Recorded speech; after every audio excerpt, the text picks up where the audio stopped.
বাবা গো, আমি মাছ গোস্ত মেলা দিন ধরে খাই না, কিনা হয় না, দাম বেশি পাই না, সাবার গেলে তো দেয় না, দেশকি পারে আসলে কচু মাছ দিয়ে ভর্তা দেয়, নুন দেয় খায়। দারিদ্রতার কাছে সময়ের চাহিদা বরাবরই জীবনের চেয়ে অধিক হয়ে দাঁড়ায়। বলছি হাট বাজারে একটু মাছের আশায় বসে থাকা 65 বছরের বৃদ্ধা ফালানি বেগমের কথা।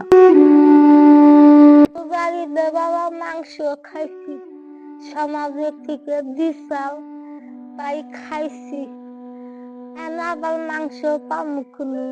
একটু মাছের আশায় হাট বাজারে ঘুরে বেড়ালেও কারো কাছে পাননি এক টুকরো মাছ। শাক লতা পাতা খেয়েই তাকে দিন কাটাতে হচ্ছে।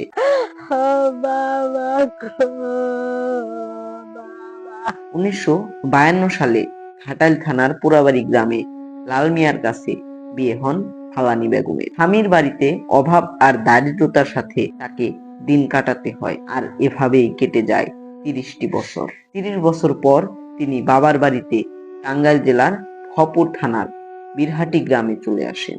তারপর পরই ফালানি বেগমের কোল জুড়ে আসে এক ফুটফুটে মেয়ে। সেখানে তিনি তার অসুস্থ মা ও বোনকে নিয়ে নিভৃতভাবে বেঁচে থাকেন। গত 3 বছর হয় তার মা মৃত্যুবরণ করেন। তার কিছুদিন পরই তার স্বামীও মারা যান এবং গত বছর খানিক আগে তার একমাত্র অবলম্বন অসুস্থ বোন তিনিও পৃথিবী থেকে চিরবিদায় নেন। 65 বছরের বৃদ্ধা ফালানি বেগমের একমাত্র মেয়ে বিয়ে হয়ে গিয়েছে অনেকদিন আগেই। এক মুঠো ভাত দেওয়ার মতো অবলম্বন নেই।